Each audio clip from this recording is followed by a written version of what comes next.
இன்றைக்கு நாம் தியானிக்க இருக்கிற வசனம் எபேசியர் 1ஆம் அதிகாரம் 3வது வசனம். நம்முடைய கர்த்தராகிய இயேசு கிறிஸ்துவின் பிதாவாகிய தேவனுக்கு ஸ்தோத்திரம். அவர் கிறிஸ்துவுக்குள் உன்னதங்களிலே ஆவிக்குரிய சகல ஆசீர்வாதத்தினாலும் நம்மை ஆசீர்வதித்திருக்கிறார்.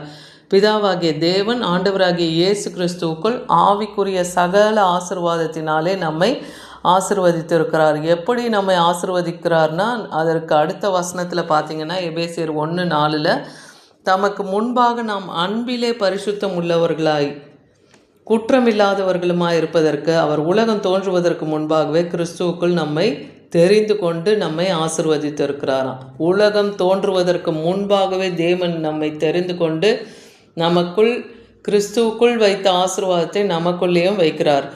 2 கொரிந்தியர் 1:3 பார்க்குறோம்.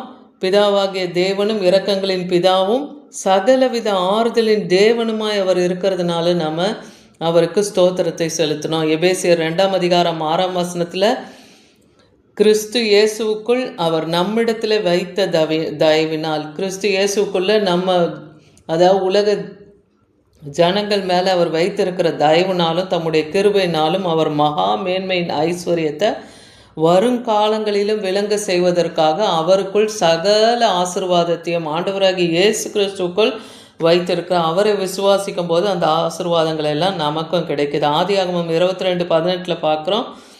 ஆபிரகாமுக்கு சொல்கிறார், நீ என் சொல்லுக்கு கீழ்ப்படிந்ததுனால உன் சந்ததிக்குள் பூமியில் உள்ள சகல ஜாதிகளும் ஆசீர்வதிக்கப்படும் என்று என் பேரிலே ஆணையிட்டு சொல்லுகிறேன்னு சொல்கிறார். அப்போ தேவனுக்கு நாம் கீழ்ப்படிந்து நடக்கும்போது தான் அந்த ஆசீர்வாதம் நமக்கு கிடைக்கும். அன்னைக்கு ஆபிரகாம் சகல ஜாதிகளுக்குள்ளேயும் நீ ஆசீர்வதிக்கப்பட்டிருப்பாயினார் இல்லையா, அந்த ஆசீர்வாதம் அவர் தேவனுக்கு கீழ்ப்படிந்து நடந்ததுனால அதை கொடுக்குறாரு. அது அவர் பேரிலே ஆணையிட்டு கொடுத்தாருன்னு பார்க்குறோம். இன்றைக்கும் நம் தேவனுக்கு கீழ்ப்படிந்து பயந்து அவர் சொல் கேட்டு நடக்கும்போது தேவனுடைய அந்த ஆசீர்வாதத்தையும் அந்த ஐஸ்வர்யங்களையும் நாமளும் பெற்றுக்கொள்ள முடியும். யோவான் 10ஆம் அதிகாரம் 29-30 வசனத்தில் பார்க்கும்போது, அவைகளை எனக்கு தந்த என் பிதா எல்லாரிலும் பெரியவராக இருக்கிறார். எவைகளைன்னா குமாரனாகிய கிறிஸ்துவுக்கென்று ஒப்புவிக்கப்பட்ட சபையார். அவர்களை அவர் கையிலிருந்து ஒருவரும் பறிக்க முடியாது. அதே போல் என் பிதாவின் கையிலிருந்து அவர்களை ஒருவரும் பறித்து கொள்ள முடியாதுன்னு சொல்கிறார். ஏன்னா நானும் பிதாவும் ஒன்றாக இருக்கிறோம் சொல்கிறார். எபேசியர் 1ஆம் அதிகாரம் 20வது வசனத்தில் எல்லா துரைத்தனத்துக்கும் அதிகாரத்துக்கும் வல்லமைக்கும் கர்த்தத்துவம் இம்மையில் மாத்திரம் அல்ல மறுமையிலும் பேர் பெற்றிருக்கும் எல்லா நாமத்துக்கும் மேலாய் அவர் உயர்ந்திருக்கத்தக்கதாக உன்னதத்தில் தனது வலது பாரசத்தில் உட்கார செய்து எல்லாவற்றையும் அவருடைய பாதப்படிக்கு கீழ்ப்படுத்தினார். பிதாவாகிய தேவன் குமாரனுக்கு எல்லா துரைத்தனத்தின் மேலேயும் எல்லா வல்லமை மேலேயும் கர்த்தத்துவத்தின் மேலேயும் இம்மையில் மாத்திரம் இல்லை மறுமையிலையும் அவரை உயர்த்தி வைக்கும்படியாக தனது வலது பாரசத்தில் அவரை உட்கார செய்து சகலத்தையும் அவர் பாதத்துக்கு கீழ்ப்படுத்தி வைத்திருக்கிறார். எபேசியர் 6ஆம் அதிகாரம் 12வது வசனத்தில் பார்க்குறோம். ஏனெனில் நமக்கு இந்த காலத்தில் மனுஷர்களோட ரத்தத்தோட யுத்தம் இல்லை இல்லையா, மாம்சத்தோட ரத்தத்தோடு உங்களுக்கு யுத்தம் இல்லைன்னே சொல்கிறார். துரைத்தனங்களோடும் அதிகாரங்களோடும் இப்பிரபஞ்ச லோகாதிபதி அந்தரங்க லோகாதிபதியும் வான பரியந்தத்து பொல்லாத ஆவிகள் இந்த வான மண்டலத்தில் உலாவி கொண்டு இருக்கிற அந்த பொல்லாத ஆவியின் சேனைகளோடு தான் நமக்கு போராட்டம் உண்டு. அப்போ அந்த போராட்டத்தை நாம் எப்படி எதிர்கொள்ள முடியும்னா ஆவிக்குரிய சர்வாயுத வர்க்கத்தை தரித்து கொண்டு தான் அதை எதிர்க்க முடியும். அந்த ஆவிக்குரிய வஸ்திரங்கள் என்னென்னா எபேசியர் 6:13 நீங்கள் பார்த்தீங்கன்னா அது ரட்சிப்பென்னும் தலை சீரா, நீதி என்னும் மார்க்க கவசம், இருபுறமும் கருக்குள்ள பட்டயம் ஆகிய ஜீவ வசனத்தை கையில் ஏந்தியவர்களாகவும், விசுவாசம் என்னும் கேடகத்தை கையில் பிடித்து கொண்டு சத்தியம் என்னும் இடைக்கட்சியை இடுப்பிலே நாம் கட்டினவர்களாயும், சுவிசேஷத்துக்கு ஆயத்தமாகும் சமாதானத்தின் பாதரட்சியை தொடுத்தவர்களாகவும் தான் அந்த துரைத்தனத்தின் ஆவியெல்லாம் நாம் எதிர்கொள்ள முடியும். அதனோடு போராடணும்னா நம்ம சர்வாயுத வர்க்கத்தை தரித்து கொண்டு ஆவியின் பட்டயமாகிய வசனத்தையும் ஆட்டுக்குட்டியானவர் ரத்தத்தையும் அந்த சாட்சியின் வசனத்தினால தான் அவைகளை நாம் ஜெயிக்க முடியும். எபேசியர் 3:10 பார்க்குறோம். உன்னதங்களில் இருக்கிற துணைத்தனங்களும் அதிகாரங்களும் அவருடைய ஆனந்த ஞானமானதுன்னு இருக்குது. அவர் சபை மூலமாக தான் இப்பொழுது அதையெல்லாம் தெரிவிக்கிறார்னு பார்க்குறோம். சங்கீதம் 72:19 அவருடைய மகிமை பொருந்திய நாமத்துக்கு என்றென்றைக்கும் ஸ்தோத்திரம் உண்டாவதாக. பூமி எங்கும் கர்த்தருடைய மகிமையினாலே நிறைந்திருக்குதுன்னு பார்க்குறோம். கலாத்தியர் 3ஆம் அதிகாரம் 7-8 வசனத்தில் தேவன் விசுவாசத்தினாலே புறஜாதிகளை எல்லாம் நீதிமானாக்கி இருக்கிறார் இல்லையா? அது வேதம் முன்னதாகவே நமக்கு சொல்லியிருக்கு. அதனால உனக்குள் சகல ஜாதிகளும் ஆசிர்வதிக்கப்படும் அன்னைக்கு ஆபிரகாமுக்கு கொடுத்த சுவிசேஷமாய் அறிவித்ததை விசுவாச மார்க்கத்தார் தேவனை விசுவாசிக்கிறாங்கன்னா அந்த விசுவாசம் உள்ளவர்கள் ஆபிரகாம் கூட அவர்களும் ஆசிர்வதிக்கப்பட்டிருப்பார்கள். இன்றைக்கும் ஆவிக்குரிய இஸ்ரவேலர் ஆகிய நமக்கும் ஆபிரகாமுக்கு அளிக்கப்பட்ட அந்த ஆசிர்வாதம் அதாவது சகல ஜாதிகளுக்குள்ளும் தேவன் நம்மை ஆசிர்வாதமாய் வைப்பார் என்ற அந்த ஆசிர்வாதத்தை இன்றைக்கி நமக்கும் கொடுக்குறார்.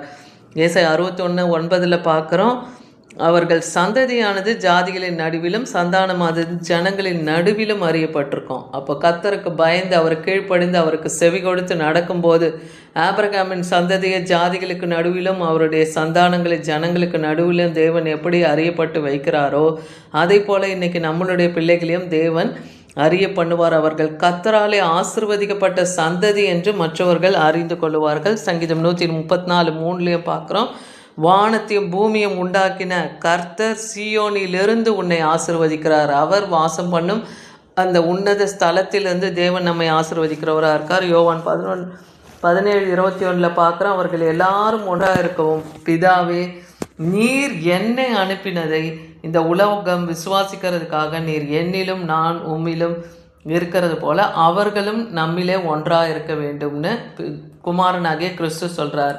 எப்படி பிதாவும் குமாரனும் ஒன்றாக இருக்காங்களோ அதை போல் அவர்களை விசுவாசிக்கும் போது அவர்களுக்குள் நாமும் இருக்கிறோம் என்பதை நிச்சயத்தை அவர் கொடுக்கிறாரு. ஒன்றாக இருக்கவும் வேண்டிக் கொள்ளுகிறேன்னு சொல்கிறார்.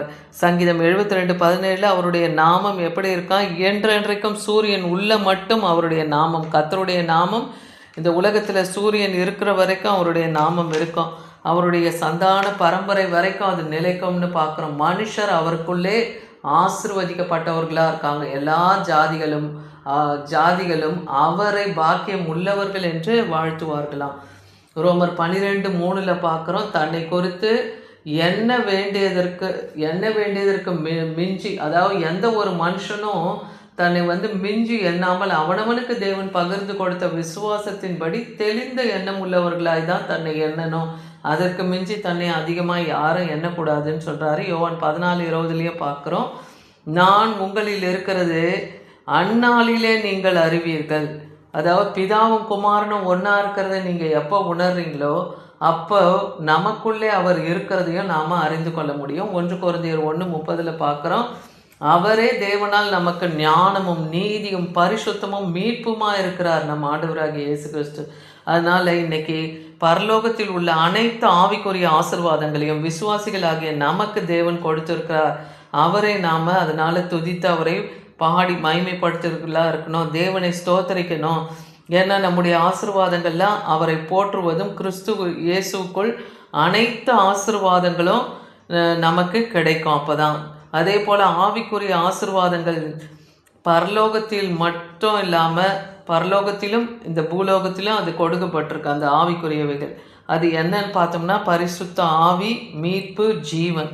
இது நித்திய ஜீவனுக்கு தேவையான அனைத்தும் நம்முடைய ஆண்டவராகிய இயேசு கிறிஸ்துவுக்குள் நமக்கு கொடுக்கப்பட்டிருக்கிறதுனால இந்த காலத்தில் நடக்கிற இந்த சூழ்நிலைகளை எல்லாம் கண்டு நாம் பயப்படாமல் ஆண்டவராகிய இயேசு கிறிஸ்துவை மாத்திரமே விசுவாசித்து நாம் அவரையே நம்பிக்கொண்டு இருக்கும்போது தேவன் செய்த நன்மைகளை சொல்லி சொல்லி நாம் அவரை மகிமைப்படுத்தி கொண்டு இருக்கும்போது பிதாவாகிய தேவன் கிறிஸ்துவுக்கு ஒப்புவிக்கப்பட்ட சகல உன்னதத்தின் ஆசீர்வாதங்கள், பூமிக்குரிய ஆசீர்வாதங்களையும் நம்மை வந்தடையும்.